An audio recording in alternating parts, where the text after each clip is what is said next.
Hey everyone, it's Tim from Presetpro, and I'm going to go over the creative brushes today for the portrait edit.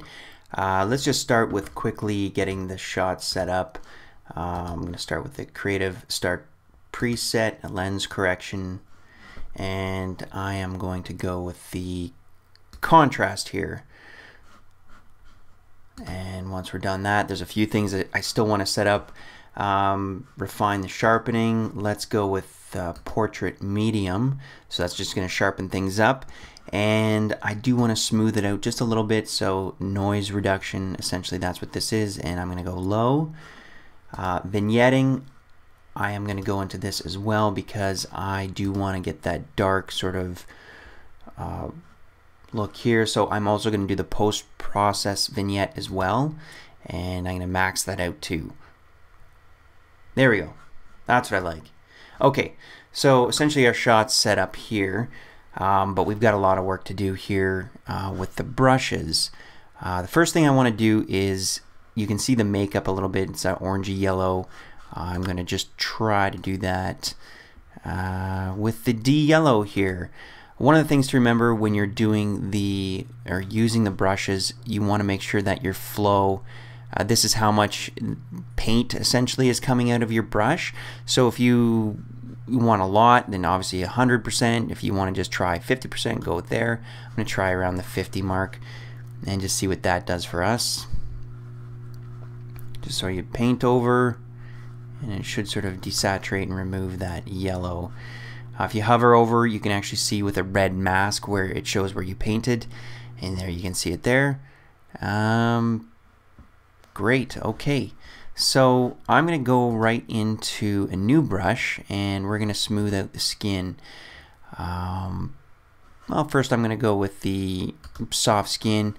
The flow, I'm going to boost up to about, let's try around the 80% mark. And there's a couple ways you can do this with brushes. You can hit auto mask, and quickly I'll just tell you what auto mask does. So if you click this on, and let's say I wanted to paint over the shoulder and I do not want to get the dress, what auto mask does, it knows where this plus sign is. So if you keep this plus sign while you're painting within the area that you want to paint, and Lightroom's smart enough that it'll already know not to bleed over into this dress, it'll just paint this. It can detect the line essentially, but if you take this plus sign and you cross over, then you're going to be getting this. It's obviously going to cross over and start painting everything.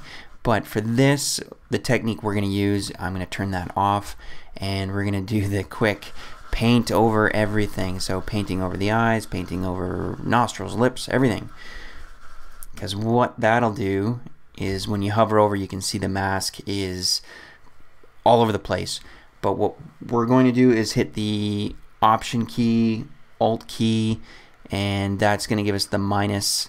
So we're going to sort of clip out that mask where the eyes are, because we don't want to smooth out the eyes. And let's go with the nostrils too, and lips. And I'm doing this very quickly, but we're just going to do it very quick. And I know I got some of the hair here, so there we go. So done with that. Actually, I should show you, I'm now going to show you the mask, what it looks like. So now you can see that the lips, eyes, nostrils, eyebrows, and a bit of the hair, I kind of colored outside the lines here. But for the sake of the video, that's essentially what you're going to do. Now I'm going to jump into another brush, and I'm going to smooth it out a little bit. I'm going to dial it down a bit. Let's try 60%, that's the flow. And we're going to do the same thing, and that's just paint over everything. So that's just creating that layer mask on top of it. And if you hover over, you can see that there's the layer mask. And again, hitting the Option Alt key on a Mac, you can get the minus brush, and you can just cut out where you don't want it to be painting over.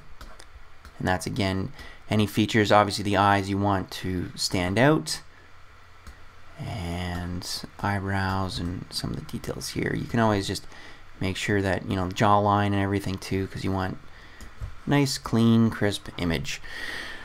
Okay, we're done with that, and I am going to zoom in because let's work on the eyes a bit. And let's just go down to the eyes. So let's start with the sharpen. Again, I'm going to go around 75%. See what this does. I'm going wild here. I'm just painting over everything. Okay. So you can see that sharpened it a fair amount. And if you want to adjust that, you can always just erase that and bump it up to 100%. So let's go with, I'm going to go with, let's try enhancing. I'm going to just see what the enhancing brush, what we can get going here. Did a bit. You know what? I'm not going to do that. I kind of like the sharpening here.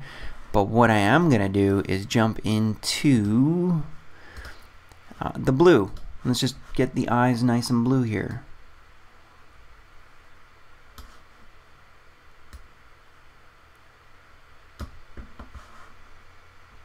So there you can see a big difference.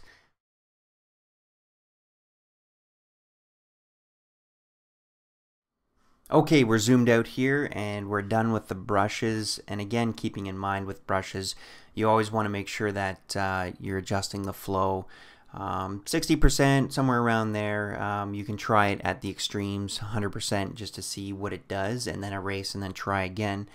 Some of the things I would bring into Photoshop would be, I would remove this stuff in Photoshop and all the things here.